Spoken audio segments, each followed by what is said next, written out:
खालसा वाहिगुरु जी की फतेह। जुग जुग अटल बाणी के बोहित चबर तखत छत्र दे मालिक पातशाहां दे पातशाह सतगुरु साहिब श्री गुरु ग्रंथ साहिब जी की पावन गोद विच जुड़ मिल बैठे वडभागी सतसंगी जनों, आप वडभागे हो जो हर रोज की तरह गुर इतिहास की कथा श्रवण करन वास्ते सतगुरां दी पावन गोद विच जुड़ मिल बैठे हो। आप जी ने इस तो पहले प्रसंग दे विच श्रवण कीता है, जिस वेले सतगुरु जी दे हथों लला बेग मारिया गया। सतगुरु जी भाई बिधि चंद नूं कहन लगे कि बिधि चंद चलो वापस डेरे दे विच चलना करिए। ते जदों डेरे दे विच आए उस वेले सतगुरु साहिब श्री गुरु हरगोबिंद पातशाह ने हुक्म दिता, कहन लगे कि जिहड़े तुरक बच्चे ने ना, जे ते ये लड़दे ने फिर इन्हां नूं मार के खत्म कर देवो, ते जे ये शरण दे विच पैंदे ने इन्हां नूं छड्ड देवो। उस वेले कुछ कुछ तुरक जिहड़े सन वो लड़े, पर इन्हां दे सैनापति कोई नहीं सी। उस वेले की होया, कुछ ने गुरु की दुहाई फेरनी की कि सतगुरु साहिब श्री गुरु हरगोबिंद पातशाह ने उन्होंने भी छड़ा दिता। कुछ जिहड़े सन उन्होंने अपने मुँह दे विच घा लिया, शस्त्र जिहड़े सन वो सुट दिते। गुरसिखा ने उन्होंने भी छड़ दिता। भाई बिधि चंद नूं सतगुरु जी ने भेजा, बिधि चंद जा जिहड़े शरण दे विच पैंदे ने उन्हां नूं बचाउणा कर। भाई बिधि चंद ने गुरसिखा नूं कह के इन्हां नूं बचा लिया। उस तो बाद सतगुरु साहिब श्री गुरु हरगोबिंद पातशाह ने हुक्म दिता कि एक डूंगा टोआ जिहड़ा वो पुट्टिया जावे, ते नाल ही बचन कीते सतगुरु जी ने कि अपने सूरमियां की गिनती करना करो। गिनती की, पता लग्या कि 1200 सूरमे जिहड़े ने वो जंग दे विच शहीदियां दा जाम पी गए ने, शहीद हो गए ने। उस वेले जिहड़े ते जख्मी सन उन्हां नूं उठाया, उन्हां दा इलाज करना कीता। भाई जेठे वर्गे जिहड़े गुरु दे प्यार वाले सिख सन, जिहड़े बड़े बहादरी दे नाल लड़े, जिन्हां ने बहुत सारे तुरकां नूं मारना कीता। सतगुरु जी ने सारे गुरसिखां नूं एक थां ते अंगीठा बना के इन्हां दा संस्कार करना कीता। सब नूं इकट्ठा इन्हां दा संस्कार कीता। उस तो बाद दे विच जिहड़े तुरक सन टोआ पुट के उहदे विच पाउणे शुरू कर दिते। सतगुरु जी ने बचन कीते कि इन्हां दी किसी ने तलवार जां कोई इन्हां दा धन आदक कोई गहणे आदक नहीं रखने, जिवें इहने इसे तरह इन्हां नूं इहदे विच पाउणा करो। इस तरह सारे दे सारे जिहड़े तुरक सन उन्हां नूं एक बहुत वड्डा टोआ पुट के उहदे विच पाउणा कीता। ते बाद दे विच ये जिहड़े 5 सरदार सन, लला बेग, कमर बेग सी, काबली बेग सी, ते लला बेग दे दोनों पुत्र जिहड़े सन, उस वेले इन्हां सारियां नूं जिस वेले दफनाउण लगे ते एक महाराज दे वसन वाला सी, उन्हें की कीता, कंबर बेग दी तलवार जिहड़ी सी बड़ी सुंदर सी, उन्होंने लुको लिया। जिस वेले उत्ते मिट्टी पा दी, ਸਤਿਗੁਰੂ ਜੀ ਨੇ ਸਿੱਖ ਨੂੰ ਬੁਲਾਇਆ, ਇਹਨੂੰ ਸਮਝਾਉਣਾ ਕੀਤਾ, ਸਿੱਖਾ ਜਿਹੜੀ ਤੂੰ ਤਲਵਾਰ ਰੱਖੀ ਹੈ ਨਾ, ਉਹ ਵੀ ਲਿਆ ਕੇ ਵਿੱਚ ਹੀ ਦਬਾਉਣਾ ਕਰ। ਇਹਨੇ ਸੋਚਿਆ ਕਿ ਕਿਸੇ ਨੇ ਸ਼ਿਕਾਇਤ ਕੀਤੀ ਹੋਵੇਗੀ ਸਤਿਗੁਰੂ ਜੀ ਦੇ ਕੋਲ, ਤੇ ਇਹਨੇ ਉਸ ਵੇਲੇ ਝੂਠ ਬੋਲਣਾ ਕੀਤਾ ਕਿ ਸਤਿਗੁਰੂ ਜੀ ਮੈਂ ਕੋਈ ਤਲਵਾਰ ਨਹੀਂ ਲੁਕਵਾਈ। ਸਤਿਗੁਰੂ ਜੀ ਨੇ ਬਚਨ ਕਰ ਦਿੱਤੇ ਕਿ ਇਹ ਤਲਵਾਰ ਤੇਰੇ ਪਰਿਵਾਰ ਦੇ ਵਿੱਚ ਹੀ ਚੱਲਿਆ ਕਰੇਗੀ। ਕਹਿੰਦੇ ਇਸੇ ਤਰ੍ਹਾਂ ਹੀ ਹੁੰਦਾ ਆਇਆ, ਅਜੇ ਤੱਕ ਵੀ ਇਸੇ ਤਰ੍ਹਾਂ ਹੀ ਹੁੰਦਾ ਹੈ। ਫਿਰ ਸਤਿਗੁਰੂ ਸਾਹਿਬ ਸ੍ਰੀ ਗੁਰੂ ਹਰਗੋਬਿੰਦ ਪਾਤਸ਼ਾਹ ਨੇ ਰਾਤ ਜਿਹੜੀ ਸੀ ਸੁੱਖ ਦੇ ਨਾਲ ਸੌਂ ਕੇ ਬਤੀਤ ਕੀਤੀ ਹੈ। ਇਹ ਜਿਹੜੇ ਤੁਰਕ ਬੱਚੇ ਸਨ, ਇਹ ਉੱਥੇ ਸਰੋਵਰ ਤੇ ਪਾਣੀ ਪੀਣ ਵਾਸਤੇ ਆਏ। ਇਹਨਾਂ ਨੂੰ ਵੀ ਸਤਿਗੁਰੂ ਜੀ ਨੇ ਥਾਂ ਦਿੱਤੀ, ਇਹਨਾਂ ਨੂੰ ਵੀ ਖਾਣ ਪਾਣ ਵਾਸਤੇ ਦਿੱਤਾ। ਜਿਸ ਤਰ੍ਹਾਂ ਸਤਿਗੁਰੂ ਜੀ ਅੰਮ੍ਰਿਤ ਵੇਲੇ ਉੱਠਦੇ ਨੇ, ਤੇ ਜਿਸ ਤਰ੍ਹਾਂ ਜਿਹੜਾ ਦੂਤ ਸੀ ਨਾ, ਉਹਨੂੰ ਫਿਰ ਸਤਿਗੁਰੂ ਜੀ ਆਪਣੇ ਕੋਲ ਬੁਲਾਉਣਗੇ ਤੇ ਉਹਦੇ ਤੇ ਬਖਸ਼ਿਸ਼ਾਂ ਕਰਦੇ ਨੇ, ਉਹਨੂੰ ਵਾਪਸ ਲਾਹੌਰ ਭੇਜਣਾ ਕਰਦੇ ਨੇ।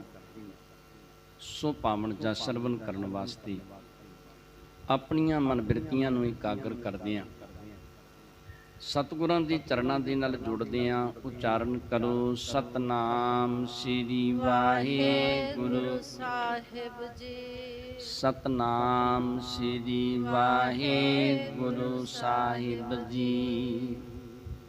ਸਵਈਆ ਜਾਮ ਜਾਮਨੀ ਜਾਗੇ ਸਤਿਗੁਰ, ਸੋਚਨਨ ਧਿਆਨ ਕੋ ਠਾਨ। ਸਤਿਗੁਰੂ ਸਾਹਿਬ ਸ੍ਰੀ ਗੁਰੂ ਹਰਗੋਬਿੰਦ ਪਾਤਸ਼ਾਹ ਅੰਮ੍ਰਿਤ ਵੇਲੇ ਉੱਠੇ। ਅੰਮ੍ਰਿਤ ਵੇਲੇ ਉੱਠ ਕੇ ਸਤਿਗੁਰੂ ਜੀ ਨੇ ਸੋਚ ਇਸ਼ਨਾਨ ਕੀਤਾ ਤੇ ਉਸ ਤੋਂ ਬਾਅਦ ਸਤਿਗੁਰਾਂ ਨੇ ਪਰਮੇਸ਼ਰ ਦੇ ਚਰਨਾਂ ਦੇ ਵਿੱਚ ਧਿਆਨ ਜੋੜਨਾ ਕੀਤਾ। ਆਸਾ ਵਾਰ ਬਾਬੀ ਗਾਵਤ, ਭਜਨ ਹੋਤ ਦਲ ਬਿਖੈ ਮਹਾਨ। ਤੇ ਜਿਹੜੇ ਰਬਾਬੀ ਸਨ, ਉਹਨਾਂ ਨੇ ਸਤਿਗੁਰੂ ਜੀ ਦੀ ਹਜ਼ੂਰੀ ਦੇ ਵਿੱਚ ਆ ਕੇ ਆਸਾ ਦੀ ਵਾਰ ਦਾ ਕੀਰਤਨ ਗਾਇਨ ਕਰਨਾ ਕੀਤਾ। ਜਿਹੜਾ ਸਤਿਗੁਰੂ ਜੀ ਦਾ ਦਲ ਸੀ, ਜਿੰਨੇ ਗੁਰੂ ਦੇ ਪਿਆਰ ਵਾਲੇ ਸਿੱਖ ਸਨ, ਸਭ ਭਜਨ ਕਰਦੇ ਨੇ, ਸਭ ਬੰਦਗੀ ਕਰਦੇ ਨੇ। ਗੁਰਬਾਣੀ ਕੋ ਪਠ ਸੁਨਤ ਕੋ, ਹੋਵਤ ਬਰਖਾ ਸੁਦਾ ਸਮਾਨ। ਕੋਈ ਗੁਰਬਾਣੀ ਨੂੰ ਪੜ੍ਹਦਾ ਹੈ, ਕੋਈ ਗੁਰਬਾਣੀ ਨੂੰ ਸੁਣਦਾ ਹੈ। ਕਹਿੰਦੇ ਇਸ ਤਰ੍ਹਾਂ ਵਰਖਾ ਹੁੰਦੀ ਹੈ ਜਿਵੇਂ ਅੰਮ੍ਰਿਤ ਦੀ ਵਰਖਾ ਹੁੰਦੀ ਹੈ। ਇੰਨਾ ਆਨੰਦ, ਇੰਨਾ ਰਸ ਆਉਂਦਾ ਹੈ ਜਦੋਂ ਗੁਰਸਿੱਖਾਂ ਦੇ ਕੋਲੋਂ ਕੋਈ ਬਾਣੀ ਨੂੰ ਸੁਣਦਾ ਹੈ, ਉਹਨਾਂ ਨੂੰ ਬੜਾ ਆਨੰਦ ਪ੍ਰਾਪਤ ਹੁੰਦਾ ਹੈ। ਨਿਰਮਲ ਔਰ ਗੁਰੂ ਦਰਸ਼ਨ ਤੇ, ਸਿੱਖ ਪਰਮੇਸ਼ਰ ਕੋ ਪ੍ਰੇਮ ਸੋ ਜਾਨ। ਤੇ ਕਹਿੰਦੇ ਸਤਿਗੁਰੂ ਜੀ ਦੇ ਦਰਸ਼ਨ ਕਰਦੇ ਨੇ ਨਾ ਜਦੋਂ ਸਿੱਖ ਪਿਆਰ ਦੇ ਵਿੱਚ ਆ ਕੇ, ਪ੍ਰੇਮ ਦੇ ਵਿੱਚ ਆ ਕੇ, ਤੇ ਉਸ ਵੇਲੇ ਗੁਰੂ ਦੀ ਰਹਿਮਤ, ਗੁਰੂ ਦੀ ਕਿਰਪਾ ਦੇ ਨਾਲ ਗੁਰਸਿੱਖਾਂ ਦਾ ਹਿਰਦਾ ਜਿਹੜਾ ਉਹ ਨਿਰਮਲ ਹੋ ਜਾਂਦਾ ਹੈ ਜਦੋਂ ਸਤਿਗੁਰੂ ਜੀ ਦੇ ਦਰਸ਼ਨ ਪਿਆਰ ਦੇ ਵਿੱਚ ਆ ਕੇ ਕਰਦੇ ਨੇ। ਭਈ ਪ੍ਰਾਤ ਪੁਨ ਸਗਲ ਵਾਇਵ, ਜੋਦ ਸ਼ਲੇਮ ਸ਼ਾ ਚਲ ਆਏ। ਜਦੋਂ ਸਵੇਰ ਵੇਲਾ ਹੋਇਆ, ਸਤਿਗੁਰੂ ਸਾਹਿਬ ਸ੍ਰੀ ਗੁਰੂ ਹਰਗੋਬਿੰਦ ਪਾਤਸ਼ਾਹ ਨੇ ਦੀਵਾਨ ਸਜਾਇਆ। ਜਦੋਂ ਸਤਿਗੁਰੂ ਜੀ ਦੀਵਾਨ ਸਜਾਉਂਦੇ ਨੇ, ਜਦੋਂ ਸਭਾ ਲਾਉਂਦੇ ਨੇ, ਉਸ ਵੇਲੇ ਸਲੇਮ ਸ਼ਾਹ ਤੇ ਜੋਧ ਰਾਏ ਇਹ ਵੀ ਸਤਿਗੁਰੂ ਜੀ ਦੀ ਹਜ਼ੂਰੀ ਦੇ ਵਿੱਚ ਚੱਲ ਕੇ ਆਏ। ਵਿਧੀ ਚੰਦ ਜਾਤੀ ਮਲਕ ਸੋ, ਬੈਠਤ ਭਏ ਸੁਬਟ ਸਮੁਦਾਏ। ਵਿਧੀ ਚੰਦ ਮਲਕ ਜਾਤੀ ਜਿਹੜਾ ਸੀ ਜੋਧ, ਇਹ ਸਭ ਸਤਿਗੁਰੂ ਸਾਹਿਬ ਸ੍ਰੀ ਗੁਰੂ ਹਰਗੋਬਿੰਦ ਪਾਤਸ਼ਾਹ ਦੀ ਸ਼ਰਨ ਦੇ ਵਿੱਚ ਆ ਕੇ ਬੈਠੇ। ਸ੍ਰੀ ਸਤਿਗੁਰ ਕੋ ਕਰ ਕਰ ਬੰਦਨ, ਹੇਰ ਹੇਰ ਸਗਰੇ ਹਰ ਖਾਏ। ਤੇ ਸਤਿਗੁਰੂ ਸਾਹਿਬ ਸ੍ਰੀ ਗੁਰੂ ਹਰਗੋਬਿੰਦ ਪਾਤਸ਼ਾਹ ਦੇ ਚਰਨਾਂ ਤੇ ਨਮਸਕਾਰ ਕਰਕੇ ਤੇ ਸਤਿਗੁਰੂ ਜੀ ਦੇ ਦਰਸ਼ਨ ਕਰ ਕਰਕੇ ਗੁਰਸਿੱਖ ਜਿਹੜੇ ਨੇ ਬੜੇ ਪ੍ਰਸੰਨ ਹੁੰਦੇ ਨੇ, ਬੜੇ ਖੁਸ਼ ਹੁੰਦੇ ਨੇ ਤੇ ਸਤਿਗੁਰੂ ਜੀ ਦੀ ਹਜ਼ੂਰੀ ਦੇ ਵਿੱਚ ਬੈਠ ਜਾਂਦੇ ਨੇ। ਮੁਦਤ ਸੋ ਦੂਤ ਹਸਨ ਖਾਂ ਆਇਵ, ਜੁਗ ਕਰ ਜੋਰਤ ਸੀਸ ਨਿਵਾਏ। ਕਹਿੰਦੇ ਇੰਨੀ ਦੇਰ ਨੂੰ ਹਸਨ ਖਾਂ ਦੂਤ ਸਤਿਗੁਰੂ ਜੀ ਦੀ ਹਜ਼ੂਰੀ ਦੇ ਵਿੱਚ ਆਇਆ, ਜਿਹਨੂੰ ਬੜੀ ਖੁਸ਼ੀ ਸੀ, ਤੇ ਇਹਨੇ ਦੋਨੋਂ ਹੱਥ ਜੋੜੇ। ਹਸਨ ਖਾਂ ਨੇ ਦੋਨੋਂ ਹੱਥ ਜੋੜ ਕੇ ਸਤਿਗੁਰੂ ਸਾਹਿਬ ਸ੍ਰੀ ਗੁਰੂ ਹਰਗੋਬਿੰਦ ਪਾਤਸ਼ਾਹ ਦੇ ਚਰਨਾਂ ਤੇ ਨਮਸਕਾਰ ਕੀਤੀ। करामात कामल बड़ आरिफ संसार नहीं जगत में कोई। ਤੇ ਸਤਿਗੁਰੂ ਜੀ ਦੇ ਚਰਨਾਂ ਦੇ ਵਿੱਚ ਬੇਨਤੀ ਕੀਤੀ ਕਿ ਸਤਿਗੁਰੂ ਜੀ ਤੁਸੀਂ ਕਰਾਮਾਤੀ ਹੋ ਤੇ ਤੁਹਾਡੇ ਵਰਗਾ ਸਤਿਗੁਰੂ ਜੀ ਜਗਤ ਦੇ ਵਿੱਚ ਨਾ ਕੋਈ ਹੈ ਤੇ ਨਾ ਸਤਿਗੁਰੂ ਜੀ ਤੁਹਾਡੇ ਵਰਗਾ ਜਗਤ ਦੇ ਵਿੱਚ ਕੋਈ ਹੋ ਸਕਦਾ ਹੈ। तुम ही जिए जानत के दाते जिम चित चाहो बनत है सोए। ਤੇ ਸਤਿਗੁਰੂ ਜੀ ਤੁਸੀਂ ਜਿਹੜੇ ਜੀ ਜੰਤ ਨੇ ਉਹਨਾਂ ਦੇ ਦਾਤੇ ਹੋ। ਜਿਵੇਂ ਸਤਿਗੁਰੂ ਜੀ ਤੁਸੀਂ ਜਗਤ ਦੇ ਵਿੱਚ ਕਰਦੇ ਹੋ, ਜੋ ਕੁਝ ਤੁਸੀਂ ਕਰਦੇ ਹੋ ਸੰਸਾਰ ਦੇ ਵਿੱਚ ਤੁਹਾਡੇ ਹੁਕਮ ਦੇ ਨਾਲ ਸਭ ਕੁਝ ਸੰਸਾਰ ਦੇ ਵਿੱਚ ਹੁੰਦਾ ਹੈ। मोको हुक्म आया किस विद को करो कृपा जिम सिद्ध की होए। ਤੇ ਸਤਿਗੁਰੂ ਜੀ ਮੇਰੇ ਵਾਸਤੇ ਕੀ ਹੁਕਮ ਹੈ ਮੈਨੂੰ ਦੱਸੋ।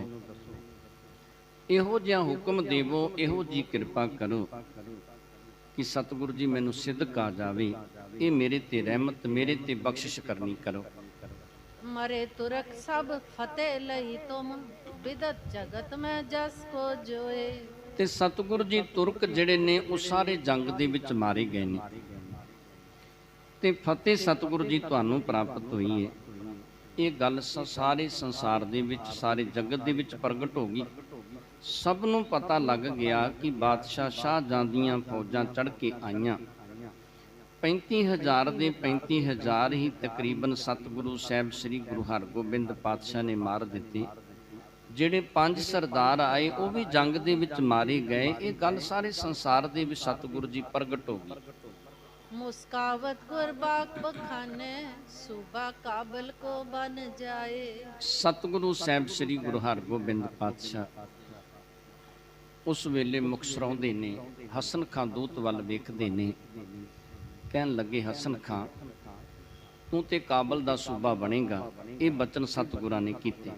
मन सब लला बेग को लह गुर की शरण पर फल पाए। ਸਤਿਗੁਰੂ ਜੀ ਕਹਿਣ ਲੱਗੇ ਹਸਨ ਖਾਂ ਤੂੰ ਗੁਰੂ ਦੀ ਸ਼ਰਨ ਦੇ ਵਿੱਚ ਪਿਆ ਏ, ਤੇਰੇ ਤੇ ਗੁਰੂ ਦੀਆਂ ਰਹਿਮਤਾਂ, ਗੁਰੂ ਦੀਆਂ ਬਖਸ਼ਿਸ਼ਾਂ ਹੋਣਗੀਆਂ। ਜਿਹੜਾ ਮਨਸਬ ਪ੍ਰਾਪਤ ਹੋਇਆ ਸੀ ਲੱਲਾ ਬੇਗ ਨੂੰ, ਉਹ ਮਨਸਬ ਤੈਨੂੰ ਪ੍ਰਾਪਤ ਹੋਵੇਗਾ। ਬਾਦਸ਼ਾਹ ਸ਼ਾਹਜਹਾਂ ਦੇ ਕੋਲੋਂ ਤੂੰ ਸੂਬਾ ਬਣ ਜਾਵੇਂਗਾ। ਤੇਰੇ ਤੇ ਇਹ ਰਹਿਮਤ, ਤੇਰੇ ਤੇ ਇਹ ਬਖਸ਼ਿਸ਼ ਹੋਵੇਗੀ। जे तक बचे तुरक लियो संगे शाहजहां को सुध देवताए। ਤੇ ਸਤਿਗੁਰੂ ਸਾਹਿਬ ਸ੍ਰੀ ਗੁਰੂ ਹਰਗੋਬਿੰਦ ਪਾਤਸ਼ਾਹ ਨੇ ਉਸ ਵੇਲੇ ਹਸਨ ਖਾਂ ਦੂਤ ਨੂੰ ਸਮਝਾਇਆ। ਕਹਿਣ ਲੱਗੇ ਹਸਨ ਖਾਂ ਇਹ ਜਿੰਨੇ ਕੁ ਜੰਗ ਦੇ ਵਿੱਚੋਂ ਬਚੇ ਨੇ ਨਾ, ਇਸ ਤਰ੍ਹਾਂ ਕਰਕੇ ਇਹਨਾਂ ਨੂੰ ਲੈ ਕੇ ਬਾਦਸ਼ਾਹ ਸ਼ਾਹਜਹਾਂ ਦੇ ਕੋਲ ਜਾ ਤੇ ਬਾਦਸ਼ਾਹ ਸ਼ਾਹਜਹਾਂ ਨੂੰ ਜਾ ਕੇ ਇਹ ਸਾਰੀ ਵਾਰਤਾਲਾਪ ਜੰਗ ਦੀ ਜਿਹੜੀ ਉਹ ਸੁਣਾਉਣੀ ਕਰ। तिनके तुरंग जो दल में आए सो तुझको दे है फिर वाए। ਤੇ ਸਤਿਗੁਰੂ ਜੀ ਨੇ ਇਹ ਵੀ ਬਚਨ ਕੀਤੇ। ਕਹਿਣ ਲੱਗੇ ਕਿ ਜਿਹੜੇ ਤੇ ਤੁਰਕਾਂ ਦੇ ਜੰਗ ਦੇ ਵਿੱਚੋਂ ਇਹ ਘੋੜੇ ਸਾਡੇ ਦਲ ਦੇ ਵਿੱਚ ਆ ਗਏ ਨਾ, ਉਹ ਘੋੜੇ ਵੀ ਅਸੀਂ ਸਾਰੇ ਤੈਨੂੰ ਦੇਣਾ ਕਰਾਂਗੇ ਤੇ ਉਹ ਘੋੜੇ ਵੀ ਤੂੰ ਨਾਲ ਲੈ ਕੇ ਜਾਣਾ ਕਰੀ। ਸਤਿਗੁਰੂ ਜੀ ਨੂੰ ਕਿਸੇ ਤਰ੍ਹਾਂ ਦਾ ਕੋਈ ਲਾਲਚ ਨਹੀਂ। ਸਤਿਗੁਰੂ ਜੀ ਨੇ ਪਹਿਲੋਂ ਜਦੋਂ ਇਹ ਤੁਰਕਾਂ ਨੂੰ ਦਫਨਾਇਆ ਉਸ ਵੇਲੇ ਵੀ ਗੁਰਸਿੱਖਾਂ ਨੂੰ ਰੋਕ ਦਿੱਤਾ ਕਿ ਕੋਈ ਇਹਨਾਂ ਦੇ ਸਰੀਰ ਦੇ ਉੱਤੋਂ ਕੀਮਤੀ ਵਸਤੂ ਤੁਸੀਂ ਉਤਾਰਨੀ ਨਹੀਂ। ਤੇ ਜਿਹੜੇ ਦਲ ਦੇ ਵਿੱਚ ਘੋੜੇ ਆਏ ਤੇ ਉਹ ਵੀ ਸਤਿਗੁਰੂ ਸਾਹਿਬ ਸ੍ਰੀ ਗੁਰੂ ਹਰਗੋਬਿੰਦ ਪਾਤਸ਼ਾਹ ਹਸਨ ਖਾਂ ਦੂਤ ਨੂੰ ਦੇਣ ਲੱਗੇ ਨੇ। सहत सैन सुत बंदप जेतक लला बेग हथ भाकै जाए। ਤੇ ਫਿਰ ਉਸ ਵੇਲੇ ਸਤਿਗੁਰੂ ਜੀ ਕਹਿਣ ਲੱਗੇ ਹਸਨ ਖਾਂ ਲੱਲਾ ਬੇਗ ਦੇ ਜਿਹੜੇ ਸੰਬੰਧੀ ਸਨ, ਉਹਦਾ ਭਰਾ, ਉਹਦੇ ਪੁੱਤਰ, ਉਹਦਾ ਭਾਣਜਾ, ਜਿਹੜੇ ਫੌਜਾਂ ਲੈ ਕੇ ਆਏ ਸਨ ਬੜੇ ਹੰਕਾਰ ਦੇ ਵਿੱਚ, ਉਹ ਸਾਰੇ ਜੰਗ ਦੇ ਵਿੱਚ ਫੌਜਾਂ ਦੇ ਸਮੇਤ ਮਾਰੇ ਗਏ ਨੇ। सुन गुर हुक्म सिदक को धर उर भयो त्यार निश्चा बच पाए। ਸਤਿਗੁਰੂ ਜੀ ਦੇ ਬਚਨ ਸੁਣ ਕੇ ਨਾ ਇਹ ਜਿਹੜਾ ਸੀ ਨਾ ਹਸਨ ਖਾਂ ਦੂਤ, ਉਸ ਵੇਲੇ ਇਹਨੇ ਤਿਆਰੀ ਕੀਤੀ। ਗੁਰੂ ਦੇ ਬਚਨਾਂ ਦੇ ਉੱਤੇ ਸਿੱਧਕ ਰੱਖਿਆ, ਗੁਰੂ ਦੇ ਬਚਨਾਂ ਦੇ ਉੱਤੇ ਭਰੋਸਾ ਰੱਖਿਆ, ਕਿਉਂ ਇਹਨੇ ਸਾਰਾ ਕੁਝ ਆਪਣੀਆਂ ਅੱਖਾਂ ਦੇ ਨਾਲ ਵੇਖਿਆ ਸੀ ਕਿ ਸਤਿਗੁਰੂ ਜੀ ਦੇ ਕੋਲ ਕਿੰਨੀਆਂ ਕੁ ਫੌਜਾਂ ਸਨ। 10 ਗੁਣਾ ਜ਼ਿਆਦੀਆਂ ਫੌਜਾਂ ਸਨ ਤੁਰਕਾਂ ਦੇ ਕੋਲੇ, ਤੇ ਫਿਰ ਵੀ ਤੁਰਕ ਸਾਰੇ ਮਾਰੇ ਗਏ। ਇਹਨੂੰ ਸਤਿਗੁਰੂ ਜੀ ਦੇ ਉੱਤੇ ਭਰੋਸਾ ਬਣ ਗਿਆ। ਹਸਨ ਖਾਨ ਨੂੰ ਸਤਿਗੁਰੂ ਜੀ ਦੇ ਉੱਤੇ ਵਿਸ਼ਵਾਸ ਆ ਗਿਆ ਸੀ। ਭਇਓ ਤਿਆਰ ਸੰਗ ਤੁਰਕ ਸਹਿ ਤਰੰਗ ਏਕ ਸੋ ਚਲਨ ਸਮੈ ਗੁਰ ਕੇ ਪਰ ਪਾਏ। ਕਹਿੰਦੇ ਫਿਰ ਉਸ ਵੇਲੇ ਜਿਹੜੇ ਤੁਰਕ ਬੱਚੇ ਸਨ ਉਹਨਾਂ ਨੂੰ ਇਹਨੇ ਨਾਲ ਲਿਆ ਤੇ 100 ਘੋੜਾ ਜਿਹੜਾ ਸਤਿਗੁਰੂ ਜੀ ਦੇ ਦਲ ਦੇ ਵਿੱਚ ਆਇਆ ਸੀ ਉਹ ਘੋੜੇ ਵੀ ਇਹਨੇ ਨਾਲ ਲੈਣੇ ਕੀਤੇ। ਕਿਰਪਾ ਕਰੀ ਤਬ ਸ਼੍ਰੀ ਹਰਿ ਗੋਬਿੰਦ ਬਹੁ ਮੋਲਾ ਦੇ ਕਰ ਸਿਰੋ ਪਾਏ। ਉਸ ਵੇਲੇ ਫਿਰ ਸਤਿਗੁਰੂ ਸਾਹਿਬ ਸ੍ਰੀ ਗੁਰੂ ਹਰਗੋਬਿੰਦ ਪਾਤਸ਼ਾਹ ਵੀ ਹਸਨ ਖਾਨ ਦੇ ਉੱਤੇ ਕਿਰਪਾ ਕਰਦੇ ਨੇ, ਬਖਸ਼ਿਸ਼ ਕਰਦੇ ਨੇ। ਬਹੁਤ ਮੁੱਲ ਦਾ ਸਿਰੋ ਪਾਉ ਜਿਹੜਾ ਸੀ ਉਸ ਵੇਲੇ ਸਤਿਗੁਰੂ ਜੀ ਨੇ ਹਸਨ ਖਾਨ ਨੂੰ ਬਖਸ਼ਿਆ। ਕਰਿਓ ਵਿਸਰਜਨ ਗਮਨਿਓ ਤੂਰਨ ਨਿਸਬਾ ਸੁਰ ਮੈਂ ਚਲਬੋ ਕੀਨ। ਤੇ ਇਹਨੂੰ ਸਤਿਗੁਰੂ ਜੀ ਨੇ ਵਿਸਰਜਨ ਕੀਤਾ, ਵਿਦਾ ਕੀਤਾ। ਸਤਿਗੁਰੂ ਜੀ ਤੋਂ ਵਿਦਾਇਗੀ ਲੈ ਕੇ ਹਸਨ ਖਾਨ ਦੂਤ ਜਿਹੜਾ ਸੀ ਸਤਿਗੁਰੂ ਜੀ ਦੇ ਚਰਨਾਂ ਤੇ ਨਮਸਕਾਰ ਕਰਕੇ ਚੱਲਿਆ ਤੇ ਕਹਿੰਦੇ ਦਿਨ ਰਾਤ ਇਹਨੇ ਰਸਤਾ ਜਿਹੜਾ ਸੀ ਤੈਅ ਕਰਨਾ ਕੀਤਾ ਤੇ ਲਾਹੌਰ ਦੇ ਨਜ਼ਦੀਕ ਪਹੁੰਚ ਜਾਂਦਾ ਹੈ। ਦੇਨ ਹੇਤ ਸੁਧ ਸ਼ਿਗਰ ਕਰੰਤਾ ਸਿਮਰਤ ਸਤਿਗੁਰ ਨਾਮ ਪਰਬੀਨ। ਤੇ ਸਤਿਗੁਰੂ ਜੀ ਦਾ ਨਾਮ ਸਿਮਰਦਾ ਹੈ, ਸਤਿਗੁਰੂ ਜੀ ਦੀ ਬੰਦਗੀ ਕਰਦਾ ਹੈ ਤੇ ਛੇਤੀ ਜਾ ਕੇ ਇਹ ਹਸਨ ਖਾਨ ਜਿਹੜਾ ਸੀ ਨਾ ਬਾਦਸ਼ਾਹ ਸ਼ਾਹਜਹਾਂ ਨੂੰ ਸੁਨੇਹਾ ਦੇਣਾ ਚਾਹੁੰਦਾ ਸੀ, ਦੱਸਣਾ ਚਾਹੁੰਦਾ ਸੀ ਕਿ ਬਾਦਸ਼ਾਹ ਜਿਹੜੇ ਉਮਰਾਵ ਭੇਜੇ ਸਨ ਉਹ ਉਮਰਾਵ ਵੀ ਜੰਗ ਦੇ ਵਿੱਚ ਮਾਰੇ ਗਏ ਤੇ ਫੌਜਾਂ ਜਿਹੜੀਆਂ ਨੇ ਉਹ ਵੀ ਜੰਗ ਦੇ ਵਿੱਚ ਮਾਰੀਆਂ ਗਈਆਂ ਨੇ। ਲਾਪੁਰ ਪਹੁੰਚਿਓ ਮਹਾ ਥਕਤ ਹੋਏ ਕਤਕ ਬਿਹਾਲ ਸੰਗ ਮੈਂ ਲੀਨ। ਤੇ ਕਹਿੰਦੇ ਫਿਰ ਉਸ ਵੇਲੇ ਜਦੋਂ ਇਹ ਲਾਹੌਰ ਦੇ ਵਿੱਚ ਪਹੁੰਚਦਾ ਨਾ ਬੜਾ ਥੱਕਿਆ ਸੀ ਤੇ ਜਿਹੜੇ ਕਹਿੰਦੇ ਉਸ ਵੇਲੇ ਜੰਗ ਦੇ ਵਿੱਚ ਜਿਨ੍ਹਾਂ ਨੇ ਮਾਰ ਖਾਧੀ ਸੀ ਉਹਨਾਂ ਨੂੰ ਵੀ ਇਹਨੇ ਨਾਲ ਲੈਣਾ ਕੀਤਾ। ਨਿਸਪ੍ਰਭ ਕਾਇਲ ਬਿਨ ਉਤਸ਼ਾਹਾ ਫਟੇ ਬਸਤਰ ਸ਼ਸਤਰ ਬਹੀਨ। ਕਹਿੰਦੇ ਜਿਨ੍ਹਾਂ ਦੇ ਅੰਦਰ ਕੋਈ ਕਿਸੇ ਤਰ੍ਹਾਂ ਦਾ ਉਤਸ਼ਾਹ ਨਹੀਂ ਸੀ, ਜਿਨ੍ਹਾਂ ਦੇ ਬਸਤਰ ਆਦਿਕ ਫਟੇ ਸਨ ਉਹਨਾਂ ਨੂੰ ਉਸ ਵੇਲੇ ਹਸਨ ਖਾਨ ਨੇ ਆਪਣੇ ਨਾਲ ਲੈਣਾ ਕੀਤਾ। ਦੋਹਰਾ ਆਪਣੋ ਆਪ ਦਿਖਾਏ ਕਰ ਜੇ ਪਹੁੰਚਿਓ ਢਿਗ ਸ਼ਾਹਾ। ਤੇ ਕਹਿੰਦੇ ਇਹਨੇ ਆਪਣਾ ਆਪ ਵਿਖਾਉਣਾ ਕੀਤਾ ਜਿਹੜੇ ਬਾਦਸ਼ਾਹ ਦੇ ਨਜ਼ਦੀਕੀ ਸਨ ਉਹਨਾਂ ਨੂੰ। ਇਹ ਬਾਦਸ਼ਾਹ ਸ਼ਾਹਜਹਾਂ ਦੇ ਕੋਲ ਪਹੁੰਚਣਾ ਚਾਹੁੰਦਾ ਸੀ ਹਸਨ ਖਾਨ ਦੂਤ ਜਿਹੜਾ ਸੀ। ਕਰਿਓ ਸੁਨਾਵਨ ਕਿਤਕ ਕੋ ਉਤੋ ਸੋ ਲਸ਼ਕਰ ਮਾਹੋ। ਤੇ ਕੁਛ ਕੁ ਨੂੰ ਉਸ ਵੇਲੇ ਇਹਨੇ ਸੁਣਾ ਵੀ ਦਿੱਤਾ, ਦੱਸ ਵੀ ਦਿੱਤਾ ਕਿ ਜਦੋਂ ਲੱਲਾ ਬੇਗ ਫੌਜਾਂ ਲੈ ਕੇ ਗਿਆ ਸੀ ਮੈਂ ਲਸ਼ਕਰ ਦੇ ਨਾਲ ਫੌਜਾਂ ਦੇ ਨਾਲ ਮੈਂ ਜਾਣਾ ਕੀਤਾ। ਸਵਈਆ ਛੰਦ ਸ਼ਾਹਜਹਾਂ ਨਿਜਹਨ ਉਡੀਕਤ ਪਹੁੰਚੇ ਲੱਲਾ ਬੇਗ ਗੁਰ ਪਾਸ। ਤੇ ਇੱਧਰ ਬਾਦਸ਼ਾਹ ਸ਼ਾਹਜਹਾਂ ਜਿਹੜਾ ਸੀ ਨਾ ਇਹਨੇ ਲੱਲਾ ਬੇਗ ਨੂੰ ਭੇਜਿਆ ਸੀ ਕਿ ਛੇਤੀ ਘੋੜੇ ਲੈ ਕੇ ਆ ਦਿਲਬਾਗ ਤੇ ਗੁਲਬਾਗ। ਇਹ ਘੋੜਿਆਂ ਦੀ ਉਡੀਕ ਕਰਦਾ ਹੈ ਕਿ ਕਦੋਂ ਇਹ ਜਿਹੜਾ ਸੀ ਨਾ ਲੱਲਾ ਬੇਗ ਘੋੜੇ ਲੈ ਕੇ ਮੇਰੇ ਕੋਲ ਪਹੁੰਚਦਾ ਹੈ। ਕਰੈ ਜੰਗ ਗੁਰ ਕੋ ਗੈ ਆਨੈ ਕਿਦੋਂ ਲਰਤ ਹੀ ਹੋਏ ਵਿਨਾਸ਼। ਉਸ ਵੇਲੇ ਫਿਰ ਇਹ ਸੋਚਦਾ ਇੱਥੇ ਬੈਠਾ ਲਾਹੌਰ ਦੇ ਵਿੱਚ ਸ਼ਾਹਜਹਾਂ, ਕਿਉਂ ਸ਼ਾਹਜਹਾਂ ਨੂੰ ਇਹਨਾਂ ਦੇ ਉੱਤੇ ਬੜਾ ਵਿਸ਼ਵਾਸ ਸੀ, ਬੜਾ ਭਰੋਸਾ ਸੀ। ਫੌਜਾਂ ਵੀ 35,000 ਦੇ ਕੇ ਭੇਜੀਆਂ ਸਨ। ਇਸ ਕਰਕੇ ਇਹ ਸੋਚਦਾ ਹੈ ਕਿ ਜਾਂ ਤੇ ਸਤਿਗੁਰੂ ਜੀ ਨੂੰ ਉਹ ਪਕੜ ਕੇ ਲੈ ਕੇ ਆਉਣਗੇ, ਬੜੇ ਬਹਾਦਰ ਸੂਰਮੇ ਨੇ। ਜੇ ਸਤਿਗੁਰੂ ਜੀ ਨੂੰ ਪਕੜ ਕੇ ਨਹੀਂ ਲਿਆਉਣਗੇ ਤੇ ਸਤਿਗੁਰੂ ਜੀ ਫਿਰ ਜੰਗ ਦੇ ਵਿੱਚ ਮਾਰੇ ਜ਼ਰੂਰ ਜਾਣਗੇ। ਲਸ਼ਕਰ ਕਨੋ ਸੰਗ ਤਿਸ ਗਮਨਿਓ ਕੋਲਰ ਧਰੈ ਵਿਜੈ ਕੀ ਆਸ। ਤੇ ਉਸ ਵੇਲੇ ਬਾਦਸ਼ਾਹ ਸ਼ਾਹਜਹਾਂ ਸੋਚਦਾ ਹੈ ਕਿ ਬਹੁਤ ਸਾਰਾ ਲਸ਼ਕਰ, ਬਹੁਤ ਸਾਰੀਆਂ ਫੌਜਾਂ ਲੈ ਕੇ ਇਹ ਲੱਲਾ ਬੇਗ ਇੱਥੋਂ ਗਿਆ ਹੈ। ਕਿਹਦੇ ਵਿੱਚ ਇੰਨੀ ਤਾਕਤ ਤੇ ਕਿਹਦੇ ਵਿੱਚ ਇੰਨੀ ਸਮਰੱਥਾ ਹੈ ਕਿ ਉਹ ਲੱਲਾ ਬੇਗ ਦੇ ਨਾਲ ਲੜ ਕੇ ਤੇ ਜਿੱਤ ਪ੍ਰਾਪਤ ਕਰ ਲਵੇ। ਕਿਉਂ ਕਾਬਲੀ ਬੇਗ ਜਿਹੜਾ ਸੀ ਉਹ ਵੀ ਬੜਾ ਬਹਾਦਰ ਸੀ। ਇਸ ਕਾਰਨ ਕਰਕੇ ਇਹ ਬਾਦਸ਼ਾਹ ਸ਼ਾਹਜਹਾਂ ਇੱਥੇ ਬੈਠਾ ਇਹ ਸੋਚਦਾ ਸੀ ਕਿ ਲੱਲਾ ਬੇਗ ਥੋੜੇ ਸਮੇਂ ਦੇ ਵਿੱਚ ਹੀ ਘੋੜੇ ਲੈ ਕੇ ਆਉਣ ਵਾਲਾ ਹੀ।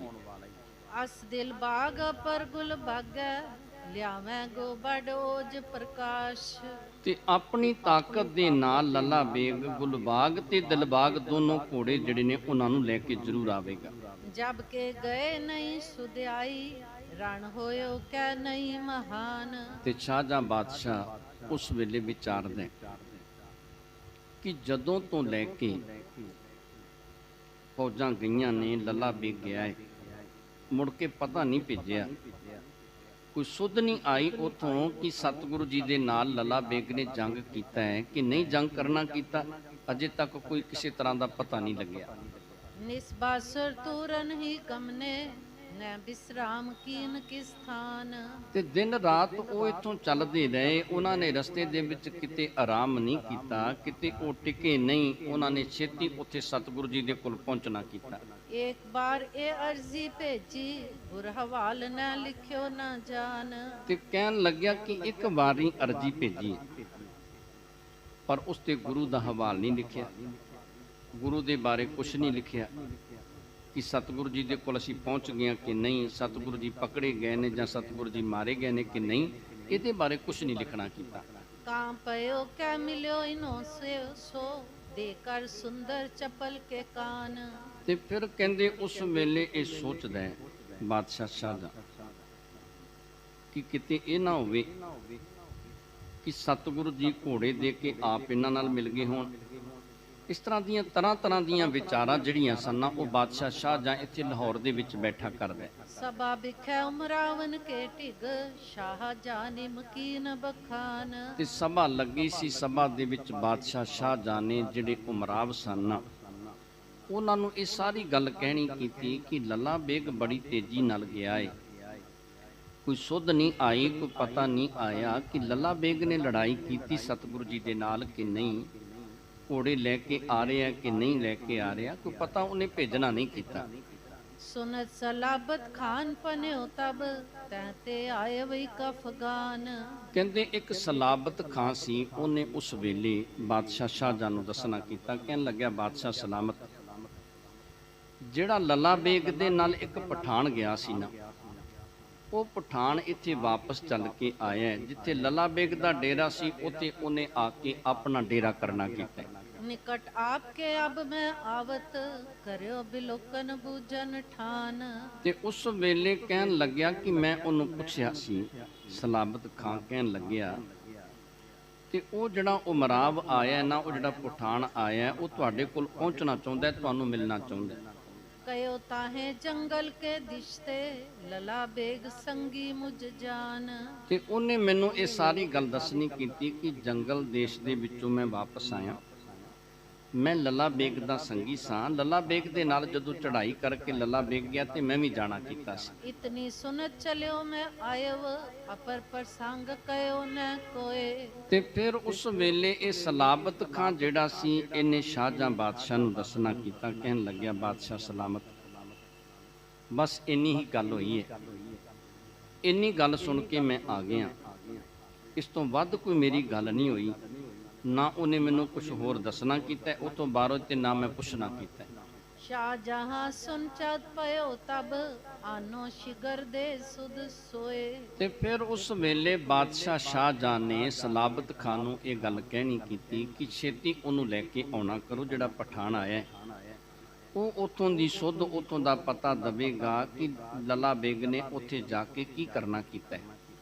ਬਾਰ ਬਿਖੈ ਰੋਕੈ ਨ ਕਉ ਸਕਲ ਬਰਤੰਤ ਕਹਿ ਜਿਮ ਹੋਏ। ਤੇ ਫਿਰ ਉਸ ਵੇਲੇ ਇਹ ਗੱਲ ਸਮਝਾ ਦਿੱਤੀ ਕਿ ਜਿੰਨੇ ਵੀ ਰਸਤੇ ਦੇ ਵਿੱਚ ਖਲੋਤੇ ਨੇ ਉਹਨਾਂ ਨੂੰ ਦੱਸ ਦਵੋ ਕਿ ਇਹਨੂੰ ਕੋਈ ਰਸਤੇ ਦੇ ਵਿੱਚ ਰੋਕਣਾ ਨਾ ਕਰੇ, ਤੇ ਜਿਹੜਾ ਉਹ ਆਇਆ ਨਾ ਉਹ ਆ ਕੇ ਸਾਨੂੰ ਦੱਸਣਾ ਕਰੇ ਕਿ ਉੱਥੋਂ ਦਾ ਪ੍ਰਸੰਗ ਕਿਵੇਂ ਹੋਇਆ, ਕਿਵੇਂ ਉੱਥੇ ਲੜਾਈ ਹੋਈ, ਉੱਥੋਂ ਬਾਰੇ ਸਾਰਾ ਪਤਾ ਦੇਣਾ ਕਰੇ।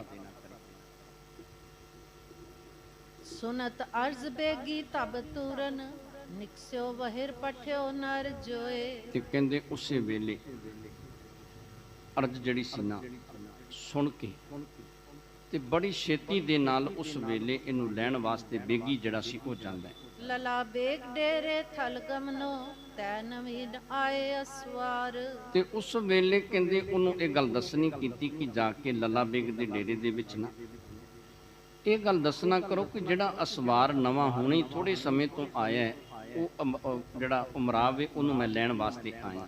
ਤਿਨ ਮੈਂ ਮੁਖਤੇ ਤੁਰਤ ਹਕਾਰੋ ਹਜ਼ਰਤ ਅਦਕਸ਼ਿਗਰਤਾ ਧਾਰ। ਤੇ ਉਹਨੂੰ ਬੇਗੀ ਨੂੰ ਇਹ ਗੱਲ ਦੱਸਣੀ ਕੀਤੀ ਕਿ ਉਹਨਾਂ ਦੇ ਵਿੱਚੋਂ ਜਿਹੜਾ ਮੁਖੀ ਹੈ ਨਾ ਉਹਨੂੰ ਬੁਲਾ ਕੇ ਲਿਆਉਣਾ ਕਰੋ, ਉਹਨੂੰ ਇਹ ਗੱਲ ਦੱਸੋ ਕਿ ਬਾਦਸ਼ਾਹ ਸ਼ਾਹਜਹਾਂ ਹੁਣੇ ਬੁਲਾਉਣਾ ਚਾਹੁੰਦਾ ਤੇ ਹੁਣੇ ਸਾਡੇ ਨਾਲ ਚੱਲਣਾ ਕਰ। ਸੁਨ ਧਾਏ ਗਮਨਿਓ ਹੈ ਚਰਕੈ ਖੋਜ ਗਇਓ ਤਿਸ ਥਲ ਬਿਨ ਬਾਰ। ਤੇ ਕਹਿੰਦੇ ਬਿਨਾਂ ਕਿਸੇ ਦੇਰੀ ਤੋਂ ਉਸ ਵੇਲੇ ਇਹ ਜਿਹੜਾ ਬੇਗੀ ਸੀ ਖੋਜ ਕਰਕੇ ਛੇਤੀ ਨਾਲ ਉੱਥੇ ਪਹੁੰਚਦਾ ਹੈ ਜਿੱਥੇ ਲੱਲਾ ਬੇਗ ਦਾ ਡੇਰਾ ਸੀ।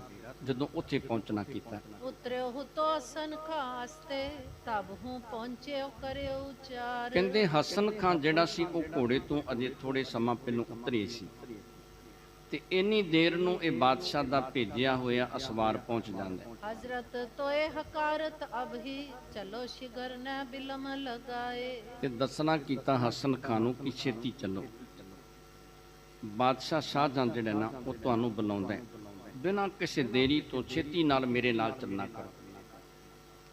ਸੁਨਤ ਪਹਿਰ ਪੋਸ਼ਿਸ਼ ਬੋ ਮੋਲੀ, ਗਮਨਿਓ ਸੰਗ ਪੌਰ ਪਰ ਆਏ। ਤੇ ਹਸਨ ਖਾਂ ਜਿਹੜਾ ਸੀ ਨਾ, ਜਦੋਂ ਇਹਨੇ ਸੁਣਿਆ ਤੇ ਬਹੁਤ ਮੁੱਲ ਦੀ ਉਸ ਵੇਲੇ ਇਹਨੇ ਪੁਸ਼ਾਕ ਧਾਰਨ ਕੀਤੀ, ਬੜੀ ਸੁੰਦਰ ਸਰੀਰ ਦੇ ਉੱਤੇ ਪੁਸ਼ਾਕ ਧਾਰਨ ਕਰਕੇ ਤੇ ਉਸ ਵੇਲੇ ਫਿਰ ਇਹ ਚੱਲਿਆ ਇਹਦੇ ਨਾਲ, ਉਮਰਾਵ ਦੇ ਨਾਲ। ਖਰੋ ਸਲਾਬਤ ਖਾਨ ਅਗਾਰੀ, ਲੇਕਰ ਸਾਥ ਗਇਓ ਅਗਵਾਏ। ਤੇ ਅੱਗੇ ਸਲਾਬਤ ਖਾਂ ਖਲੋਤਾ ਸੀ। ਸਲਾਬਤ ਖਾਂ ਉਸ ਵੇਲੇ ਹਸਨ ਖਾਂ ਦੂਤ ਨੂੰ ਨਾਲ ਲੈ ਕੇ, ਕਿ ਰਸਤੇ ਦੇ ਵਿੱਚ ਉਹਨੂੰ ਕੋਈ ਰੋਕਣਾ ਨਾ ਕਰੇ, ਨਾਲ ਲੈ ਕੇ ਤੇ ਬਾਦਸ਼ਾਹ ਸ਼ਾਹਜਹਾਂ ਤੱਕ ਇਹਦੀ ਪਹੁੰਚ ਕਰਨੀ ਕਰਦਾ। ਤਸਲੀਮਾਤ ਕਰਤ ਬਹੁ ਬਾਰੀ, ਸਾਰ ਸ਼ਾਹਜਹਾਂ ਟਿਕ ਪਹੁੰਚਿਓ ਜਾਏ। ਤੇ ਜਦੋਂ ਬਾਦਸ਼ਾਹ ਸ਼ਾਹਜਹਾਂ ਦੇ ਕੋਲ ਪਹੁੰਚਿਆ ਨਾ, ਤਸਲੀਮਾਤ ਕਹਿੰਦੇ ਨਮਸਕਾਰ, ਉਸ ਵੇਲੇ ਇਹਨੇ ਦੁਬਾਰੇ ਤਸਲੀਮਾਤ ਕਰਨੀ ਕੀਤੀ। ਜਿਹੜਾ ਹਸਨ ਖਾਂ ਦੂਸੀ ਸ਼ਾਹਜਹਾਂ ਬਾਦਸ਼ਾਹ ਦੇ ਸਨਮੁਖ ਜਾ ਕੇ, ਗੁਰਸਿੱਖ ਨਿਕਟ ਵਜ਼ੀਰ ਖਾਨ ਤਬ, ਬਹੁ ਬੁੱਧਵੰਤ ਨੀਤ ਕੇ ਗਿਆਨ। ਕਹਿੰਦੇ ਉਸ ਵੇਲੇ ਬਾਦਸ਼ਾਹ ਸ਼ਾਹਜਹਾਂ ਦੇ ਕੋਲ ਨਾ ਗੁਰੂ ਦੇ ਪਿਆਰ ਵਾਲਾ ਸਿੱਖ ਜਿਹੜਾ ਵਜ਼ੀਰ ਖਾਨ ਸੀ ਨਾ, ਉਹ ਵੀ ਬਾਦਸ਼ਾਹ ਦੀ ਕਚਹਿਰੀ ਦੇ ਵਿੱਚ, ਜਿਹੜਾ ਬੜੀ ਸ੍ਰੇਸ਼ਟ ਬੁੱਧੀ ਵਾਲਾ ਸੀ, ਜਿਹਨੂੰ ਸਤਿਗੁਰੂ ਜੀ ਦੇ ਉੱਤੇ ਬੜਾ ਵਿਸ਼ਵਾਸ, ਜਿਹਨੂੰ ਸਤਿਗੁਰੂ ਜੀ ਦੇ ਉੱਤੇ ਬੜਾ ਭਰੋਸਾ ਸੀ ਵਜ਼ੀਰ ਖਾਨ। ਗੁਰ ਪਗ ਪੰਕਜ ਨਿਸ਼ਚਾ ਜਿਸ ਕੈ, ਹਿਰਦੈ ਕਮਾਵਤ ਸਿਦਕ ਮਹਾਨ। ਤੇ ਜਿਹਦੇ ਅੰਦਰ ਗੁਰੂ ਦੇ ਉੱਤੇ ਵਿਸ਼ਵਾਸ ਸੀ, ਸਿਦਕ ਸੀ, ਗੁਰੂ ਦੇ ਉੱਤੇ ਭਰੋਸਾ ਸੀ ਕਿ ਮੇਰਾ ਗੁਰੂ ਕਾਮਲ ਹੈ, ਮੇਰਾ ਗੁਰੂ ਸਮਰੱਥ ਹੈ, ਇਹਨੂੰ ਇੰਨਾ ਵਿਸ਼ਵਾਸ ਸੀ। ਬਾਡ ਉਮਰਾਵ ਕਯੋ ਜਿਸ ਮਾਨੈ, ਦੇ ਹਜ਼ਰਤ ਕੋ ਸੀਖ ਸੁਜਾਨ। ਤੇ ਵਜ਼ੀਰ ਖਾਨ ਜਿਹੜਾ ਸੀ ਇਹ ਬਾਦਸ਼ਾਹ ਨੂੰ ਸਿੱਖਿਆ ਦਿੰਦਾ ਸੀ। ਵੱਡੇ ਵੱਡੇ ਉਮਰਾਵ ਜਿਹੜੇ ਸਨ ਉਹ ਵਜ਼ੀਰ ਖਾਨ ਦੀ ਗੱਲ ਮੰਨਿਆ ਕਰਦੇ ਸਨ। ਜੋ ਵਜ਼ੀਰ ਖਾਨ ਕਹਿ ਦਿੰਦਾ ਸੀ ਇਹਦੀ ਗੱਲ ਮੰਨੀ ਜਾਂਦੀ ਸੀ ਸਭਾ ਦੇ ਵਿੱਚ। ਹਲਤ ਪਲਤ ਮੈਂ ਜਸ ਯਾਰ ਸੁਖ ਹੋਏ, ਕਹੈ ਬਾਤ ਸ਼ੁਭ ਲੈ ਸਭ ਮਾਨ। ਕਹਿੰਦੇ ਇਹ ਜਿਹੜੀ ਗੱਲ ਸੀ ਨਾ ਸ਼ੁਭ ਕਹਿੰਦਾ ਸੀ, ਭਲੀ ਗੱਲ ਕਹਿੰਦਾ ਸੀ। ਜਿਹੜਾ ਇਹਦੀ ਗੱਲ ਮੰਨ ਲੈਂਦਾ ਸੀ, ਕਹਿੰਦੇ ਹਲਤ ਪਲਤ ਇੱਥੇ ਤੇ ਪ੍ਰਲੋਕ ਦੇ ਵਿੱਚ ਉਹਨੂੰ ਸੁੱਖ ਪ੍ਰਾਪਤ ਹੋ ਜਾਂਦਾ ਸੀ। ਇਹੋ ਜਿਹਾ ਇਹ ਗੁਰੂ ਦੇ ਪਿਆਰ ਵਾਲਾ ਸਿੱਖ ਸੀ ਵਜ਼ੀਰ ਖਾਨ ਜਿਹੜਾ ਸੀ। ਹਸਨ ਖਾਨ ਕੀ ਦਿਸ਼ ਕੋ ਪਿਖ ਕਰ, ਸ਼ਾਹਜਹਾਂ ਤਾ ਬੂਝਨ ਕੀਨ। ਤੇ ਜਿਸ ਵੇਲੇ ਇਸ ਸਭਾ ਦੇ ਵਿੱਚ ਹਸਨ ਖਾਂ ਪਹੁੰਚਿਆ ਨਾ, ਹਸਨ ਖਾਂ ਵੱਲ ਵੇਖ ਕੇ ਤੇ ਬਾਦਸ਼ਾਹ ਸ਼ਾਹਜਹਾਂ ਨੇ ਉਸ ਵੇਲੇ ਇਸ ਤਰ੍ਹਾਂ ਇਹਨੂੰ ਪੁੱਛਣਾ ਕੀਤਾ, ਕਹੋ ਕਿਮ ਭਈ ਗੁਰੂ ਸੰਗ ਮਿਲ ਕਰ, ਤੌਨ ਤੁਰੰਗਮ ਭੀ ਤੁਮ ਲੀਨ। ਤੇ ਫਿਰ ਕਹਿੰਦੇ ਉਸ ਵੇਲੇ ਇਸ ਦੱਸਣੀ ਕੀ ਪੁੱਛਣਾ ਕੀਤਾ ਹਸਨ ਖਾਂ ਨੂੰ ਕਿ ਹਸਨ ਖਾਂ ਦੱਸ, ਜਿਸ ਵੇਲੇ ਸਤਿਗੁਰੂ ਸਾਹਿਬ ਸ੍ਰੀ ਗੁਰੂ ਹਰਗੋਬਿੰਦ ਪਾਤਸ਼ਾਹ ਦੇ ਨਾਲ ਮਿਲੇ, ਉਸ ਤੋਂ ਕੀ ਹੋਇਆ? ਉਸ ਵੇਲੇ ਘੋੜੇ ਮਿਲੇ ਨੇ ਕਿ ਨਹੀਂ, ਘੋੜੇ ਲੈ ਕੇ ਆਇਓ ਕਿ ਨਹੀਂ ਲੈ ਕੇ ਆਉਣੇ ਕੀਤੇ। ਮੇਲ ਕਰਿਓ ਕਹਿ ਲਰਿਓ ਸਾਮੋਹੇ, ਕਿਸ ਥਲ ਮਿਲੇ ਗੁਰੂ ਕਿਤ ਚੀਨ। ਤੇ ਸਤਿਗੁਰੂ ਜੀ ਉਸ ਵੇਲੇ ਕਿੱਥੇ ਸਨ, ਕਿਵੇਂ ਸਤਿਗੁਰੂ ਜੀ ਮਿਲੇ? ਸਤਿਗੁਰੂ ਜੀ ਨੇ ਜੰਗ ਕੀਤਾ ਕਿ ਸਤਿਗੁਰੂ ਜੀ ਮਿਲ ਗਏ? ਕਿਵੇਂ ਹੋਇਆ? ਜੋ ਕੁਝ ਵੀ ਹੋਈ ਵਾਰਤਾਲਾਪ ਉਹ ਸਾਰੀ ਸੁਣਾਉਣੀ ਕਰ। ਸਕਲ ਪ੍ਰਸੰਗ ਛੋੜਤੇ ਭਾਖੋ, ਲਲਾ ਬੇਗ ਜਿਮ ਕਰਿਓ ਪਰਬੀਨ। ਤੇ ਫਿਰ ਉਸ ਵੇਲੇ ਬਾਦਸ਼ਾਹ ਸ਼ਾਹਜਹਾਂ ਹਸਨ ਖਾਂ ਨੂੰ ਕਹਿਣ ਲੱਗਿਆ ਕਿ ਹਸਨ ਖਾਂ ਸ਼ੁਰੂ ਤੋਂ ਲੈ ਕੇ ਸਾਰਾ ਪ੍ਰਸੰਗ ਸੁਣਾਉਣਾ ਕਰ, ਜਿਵੇਂ ਲੱਲਾ ਬੇਗ ਵਰਤਿਆ, ਜੋ ਕੁਝ ਲੱਲਾ ਬੇਗ ਨੇ ਕੀਤਾ ਉਹ ਵੀ ਦੱਸਣਾ ਕਰ। ਸੁਨਤ ਹਸਨ ਖਾਂ ਕਰ ਜੁਗ ਜੋਰੇ, ਹਜ਼ਰਤ ਜੀ ਤੁਮ ਦਏ ਚੜਾਏ। ਉਸ ਵੇਲੇ ਹਸਨ ਖਾਂ ਨੇ ਦੋਨੋਂ ਹੱਥ ਜੋੜੇ, ਦੋਨੋਂ ਹੱਥ ਜੋੜ ਕੇ ਬਾਦਸ਼ਾਹ ਸ਼ਾਹਜਹਾਂ ਨੂੰ ਕਹਿਣ ਲੱਗਿਆ ਕਿ ਬਾਦਸ਼ਾਹ ਸਲਾਮਤ, ਤੁਸੀਂ ਫੌਜਾਂ ਦਿੱਤੀਆਂ, ਵਡਿਆਈਆਂ ਬਖਸ਼ਿਸ਼ ਕੀਤੀਆਂ, ਵਡਿਆਈਆਂ ਲੈ ਕੇ ਫੌਜਾਂ ਲੈ ਕੇ ਜਿਸ ਵੇਲੇ ਲੱਲਾ ਬੇਗ ਨੂੰ ਇਤੋਂ ਤੁਸੀਂ ਵਿਦਾਇਗੀ ਦੇਣੀ ਕੀਤੀ। ਪਹੁੰਚਨ ਤੁਰ ਤਗੀਦ ਕਰੀਬੋ, ਲੱਲਾ ਬੇਗ ਸੋ ਲਖੀ ਰਜ਼ਾਏ। ਤੇ ਲੱਲਾ ਬੇਗ ਨੇ ਤੁਹਾਡੀ ਗੱਲ ਮੰਨਣੀ ਕੀਤੀ, ਤੁਸੀਂ ਤਾਕੀਦ ਕੀਤੀ, ਹੁਕਮ ਦੇਣਾ ਕੀਤਾ ਕਿ ਛੇਤੀ ਦੇ ਨਾਲ ਸਤਿਗੁਰੂ ਜੀ ਦੇ ਕੋਲ ਪਹੁੰਚ ਨਾ ਕਰੋ ਤੇ ਸਤਿਗੁਰੂ ਜੀ ਨੂੰ ਜਾਂ ਪਕੜ ਲਓ ਤੇ ਜਾਂ ਸਤਿਗੁਰੂ ਜੀ ਨੂੰ ਮਾਰ ਨਾ ਕਰੋ। ਇਹ ਤਕੀਦ ਦੇ ਕੇ ਤੁਸੀਂ ਭੇਜਣਾ ਕੀਤਾ। ਕਰਿਓ ਕੂਚ ਤੂਰਨ ਹੀ ਗਮਨਿਓ ਨੈ ਬਿਸਰਾਮ ਕੀਨ ਕਿਸ ਥਾਏ। ਤੇ ਲੱਲਾ ਬੇਗ ਨੇ ਕੂਚ ਕੀਤਾ, ਰਸਤੇ ਦੇ ਵਿੱਚ ਕਿਤੇ ਆਰਾਮ ਨਹੀਂ ਕਰਨਾ ਕੀਤਾ, ਕਿਤੇ ਵੀ ਲੱਲਾ ਬੇਗ ਨੇ ਰਸਤੇ ਦੇ ਵਿੱਚ ਰੁਕਣਾ ਨਹੀਂ ਕੀਤਾ। ਸ਼ੁਦਤ ਥਕਤ ਲਸ਼ਕਰ ਬੜ ਹੋਵਾ ਫਿਰਿਓ ਨ ਤਉ ਗਇਓ ਬੋਤਾਏ। ਕਹਿੰਦੇ ਜਿਹੜੀਆਂ ਫੌਜਾਂ ਸਨ ਥੱਕ ਵੀ ਗਈਆਂ, ਘੋੜੇ ਥੱਕ ਗਏ, ਸਭ ਨੂੰ ਭੁੱਖ ਨੇ ਸਤਾਉਣਾ ਕੀਤਾ, ਪਰ ਕਹਿੰਦੇ ਫਿਰ ਵੀ ਲੱਲਾ ਬੇਗ ਨਾ ਕਿਤੇ ਰੁਕਿਆ ਤੇ ਨਾ ਹੀ ਲੱਲਾ ਬੇਗ ਨੇ ਕਿਤੇ ਫੌਜਾਂ ਨੂੰ ਰੁਕਣ ਦਿੱਤਾ। ਸੁਭਟ ਸਕਲ ਹੀ ਰਹੇ ਪੁਕਾਰਤ ਆਗੇ ਕਾਜ ਲਰਨ ਕੋ ਜੰਗ। ਤੇ ਉਸ ਵੇਲੇ ਫਿਰ ਹਸਨ ਖਾਨ ਦੱਸਦਾ ਕਹਿਣ ਲੱਗਿਆ ਕਿ ਬਾਦਸ਼ਾਹ ਸਲਾਮਤ। ਜਿਹੜਾ ਲੱਲਾ ਬੇਗ ਸੀ ਨਾ ਉਹਦੇ ਕੋਲ ਸੂਰਮੇ ਪੁਕਾਰ ਕਰਦੇ ਰਹੇ, ਉਹਨੂੰ ਸਮਝਾਉਂਦੇ ਰਹੇ ਕਿ ਅੱਗੇ ਜਾ ਕੇ ਕਿਤੇ ਆਰਾਮ ਨਹੀਂ ਕਰਨਾ, ਅੱਗੇ ਸਤਿਗੁਰੂ ਜੀ ਦੀਆਂ ਫੌਜਾਂ ਦੇ ਨਾਲ ਜਾ ਕੇ ਜੰਗ ਕਰਨਾ ਹੈ, ਕਿਤੇ ਜਾ ਕੇ ਬੈਠਣਾ ਨਹੀਂ। ਇਸ ਕਾਰਨ ਕਰਕੇ ਰਸਤੇ ਦੇ ਵਿੱਚ ਕਿਤੇ ਆਰਾਮ ਕਰਨਾ ਕਰੀਏ, ਕੁਝ ਖਾਣ ਪਾਣ ਕਰਨਾ ਕਰੀਏ। ਪਰ ਕਹਿੰਦੇ ਲੱਲਾ ਬੇਗ ਨੇ ਕੋਈ ਵੀ ਗੱਲ ਨਾ ਮੰਨਣੀ ਕੀਤੀ। ਨੈ ਲਸ਼ਕਰ ਤੇ ਹੋਏ ਪੁਰਸ਼ਾਰਥ ਮੈਂ ਪੀ ਕਯੋ ਬਹੁਤ ਤਿੰਨ ਸੰਗ। ਤੇ ਜਿਹੜੇ ਉਮਰਾਵ ਸਨ ਉਹਨਾਂ ਨੇ ਸਮਝਾਉਣਾ ਕੀਤਾ ਕਿ ਫੌਜਾਂ ਭੁੱਖੀਆਂ ਹੋਣਗੀਆਂ, ਥੱਕੀਆਂ ਹੋਣਗੀਆਂ, ਕੋਈ ਪੁਰਸ਼ਾਰਥ ਨਹੀਂ ਕਰ ਸਕਣਗੀਆਂ। ਹਸਨ ਖਾਂ ਕਹਿਣ ਲੱਗਿਆ ਕਿ ਬਾਦਸ਼ਾਹ ਸਲਾਮਤ ਮੈਂ ਵੀ ਸਮਝਾਉਣ ਦਾ ਯਤਨ ਕੀਤਾ। ਨੈ ਮਾਨੀ ਕੈ ਸ਼ਾਹ ਹੁਕਮ ਇਮ ਤੁਰਨ ਜਾਓ ਸੋ ਲਿਓ ਤੁਰੰਗ। ਤੇ ਉਸ ਵੇਲੇ ਇਹ ਕਹਿਣ ਲੱਗਿਆ ਕਿ ਲੱਲਾ ਬੇਗ ਨੇ ਨਾ ਤੇ ਮੇਰੀ ਗੱਲ ਮੰਨੀ ਤੇ ਨਾ ਜਿਹੜੇ ਉਮਰਾਵ ਸਨ ਉਹਨਾਂ ਦੀ ਗੱਲ ਮੰਨੀ। ਉਹਨੇ ਇੱਕੋ ਹੀ ਗੱਲ ਕਹਿਣੀ ਕੀਤੀ ਕਿ ਬਾਦਸ਼ਾਹ ਦਾ ਹੁਕਮ ਹੈ, ਛੇਤੀ ਜਾਣਾ ਕਰੋ ਤੇ ਛੇਤੀ ਜਾ ਕੇ ਜਿਹੜੇ ਘੋੜੇ ਨੇ ਉਹ ਸਤਿਗੁਰੂ ਜੀ ਦੇ ਕੋਲੋਂ ਲੈ ਕੇ ਆਉਣਾ ਕਰੋ।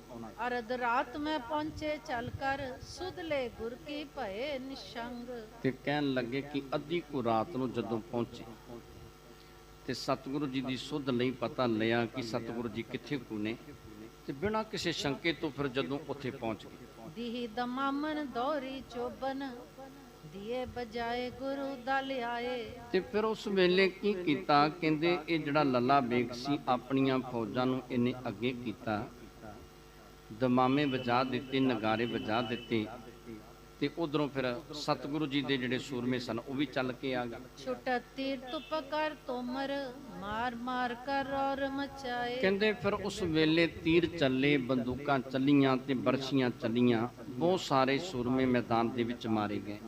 ਤੇ ਛਿਨ ਪਇਓ ਸੀਤ ਅਤ ਐਸੋ ਨੈ ਆਗੇ ਹਮ ਦਿਖਿਓ ਕਦਾਏ। ਤੇ ਫਿਰ ਉਸ ਵੇਲੇ ਹਸਨ ਖਾਂ ਦੂਤ ਬਾਦਸ਼ਾਹ ਨੂੰ ਦੱਸਦਾ ਕਹਿਣ ਲੱਗਿਆ ਬਾਦਸ਼ਾਹ ਸਲਾਮਤ, ਇੱਕ ਹੋਰ ਬੜੀ ਕਮਾਲ ਦੀ ਗੱਲ ਵੇਖਣੀ ਕੀਤੀ। ਇਹੋ ਜੀ ਸੀਤ ਲਹਿਰ ਚੱਲੀ, ਇਹੋ ਜੀ ਠੰਡ ਹੋਈ, ਅੱਗੇ ਜ਼ਿੰਦਗੀ ਦੇ ਵਿੱਚ ਮੈਂ ਇਹੋ ਜੀ ਕਦੇ ਠੰਡ ਨਹੀਂ ਵੇਖਣੀ ਕੀਤੀ, ਇਹੋ ਜੀ ਸਰਦੀ ਨਹੀਂ ਵੇਖਣੀ ਕੀਤੀ ਜਿਹੋ ਜੀ ਉਸ ਦਿਨ ਰਾਤ ਨੂੰ ਪੈਣੀ ਕੀਤੀ।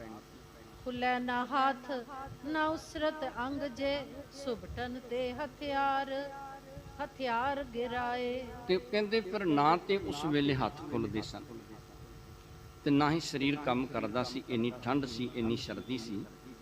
ਤੇ ਕਹਿਣ ਲੱਗਿਆ ਕਿ ਹਥਿਆਰ ਜਿਹੜੇ ਸਨ ਉਹ ਸੂਰਮਿਆਂ ਦੇ ਹੱਥਾਂ ਦੇ ਵਿੱਚੋਂ ਆਪਣੇ ਆਪ ਡਿੱਗਦੇ ਜਾਂਦੇ ਸਨ।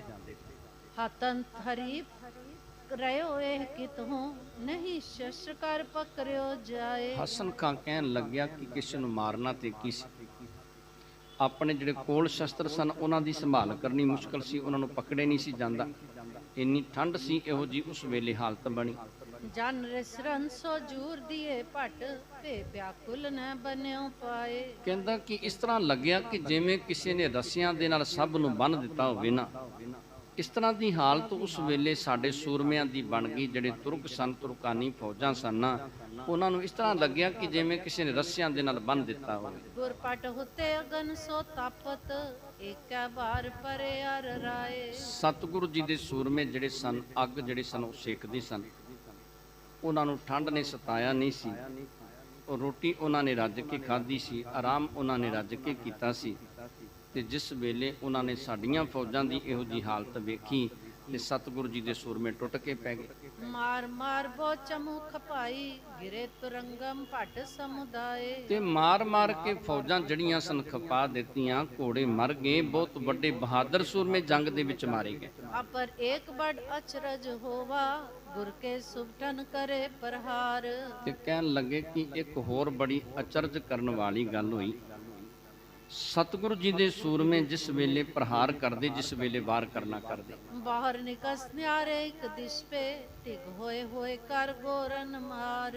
ਤੇ ਇੱਕ ਵਾਰੀ ਸਤਿਗੁਰੂ ਜੀ ਦੇ ਸੂਰਮੇ ਕੀ ਕਰਦੇ, ਤੁਰਕਾਨੀ ਫੌਜਾਂ ਦੇ ਨੇੜੇ ਜਾਂਦੇ, ਇਹਨਾਂ ਤੇ ਵਾਰ ਕਰਕੇ ਤੇ ਪਿੱਛੇ ਹਟ ਜਾਂਦੇ।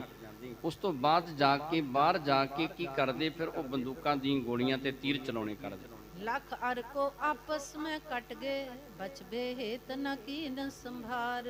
ਤੇ ਉਸ ਵੇਲੇ ਫਿਰ ਹਸਨ ਖਾਨ ਦੱਸਣ ਲੱਗਿਆ ਕਿ ਜਿਹੜੇ ਸਾਡੇ ਸੂਰਮੇ ਸਨ, ਤੁਰਕਾਨੀ ਫੌਜਾਂ ਸਨ, ਉਹ ਆਪਸ ਦੇ ਵਿੱਚ ਹੀ ਲੜ ਕੇ ਮਰ ਗਈਆਂ। ਉਹਨਾਂ ਨੂੰ ਇਸ ਗੱਲ ਦੀ ਸਮਝ ਨਹੀਂ ਪਈ, ਇਸ ਗੱਲ ਦਾ ਗਿਆਨ ਨਹੀਂ ਹੋਇਆ ਕਿ ਮਾਰਨ ਵਾਲਾ ਕੌਣ ਹੈ, ਦੁਸ਼ਮਣ ਕੌਣ ਹੈ ਤੇ ਮਿੱਤਰ ਕੌਣ ਹੈ। ਕਹਿੰਦੇ ਉਹ ਆਪਸ ਦੇ ਵਿੱਚ ਹੀ ਲੜ ਕੇ ਮਰ ਗਏ।